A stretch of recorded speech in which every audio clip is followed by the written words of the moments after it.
Hello, ladies. Ako nga pala si Poging Abra. Baka magalit sa akin si Abra. I'm just kidding.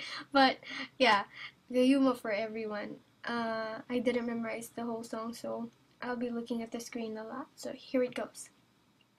Harana, para sa dalaga, na kung di dahil sa pag-ibig ay tinalikuran ko na sana. Dalaga, na balak makasama, mula sa simula hanggang sa magsipagtunugan ng kampana, makasama ka na para bang tadhana, at kamatayan lamang ang nag-iisang pintuan kung wala ka ang tadhana. Sadyang kahanga-hanga, ibang mga babae sa mundo kinalimutan ko na para masa, bilang sayo na tapos na ang panggiginaw ng puso kong naghihikahos, pagkat naliligaw, ngayon paos, nasa kasisigaw ng iyong pangalan laos na sa kalilitaw. Ngunit bakit parang maraming nakatitig sa atin at parang hindi sila sangayon sa pag-ibig natin? Mahal kita kahit may pagkaalanganin, pagkat sa atin mas mukha ka pang lalaki kesa sa akin. Palunok muna ng laway.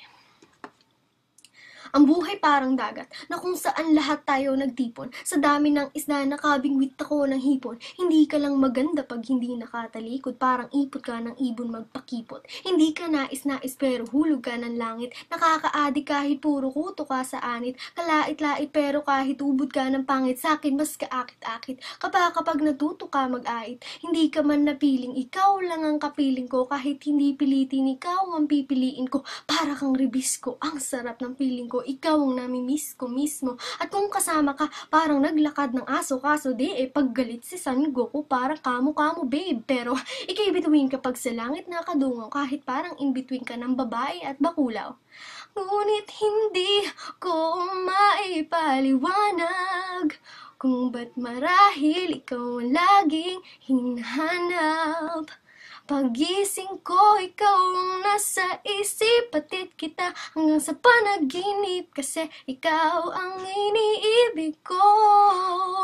Isang araw dumalaw sa akin ang aking dating kasintahan. Ang sabi niya, uy, meron akong nabalitaan. Nang ikwento niya, ako'y napaisip, sabay napatahimik nang sinabing di yan tunay na pag-ibig. Ilang araw hinanap bago makita ang sagot. Kung tama ang hinala, ito'y mabisa na gamot, at nang aking inumin saka ko lang naunawaan. Gayong mga nanghiya, ako'y naloko lamang, nilinlang, tinaya at inuto ng matindi. Ngayon ay pelikula kung sinong kupal sa hindi. Ito ay pelikula na binuo patabing isa kang malaking libag na tinubuan ng pisngi. Alam mo, mukha kang tuhod na may bukol na may sugat na may nana. Ikaw ang dahilan kung ba't nasulat tong harana para sa dalaga, na kung di dahil sa gayuma ay pinaliguan ko ng bala. So anyways, follow me on Twitter at DJ Bidana. Eliminate my posters. Bye.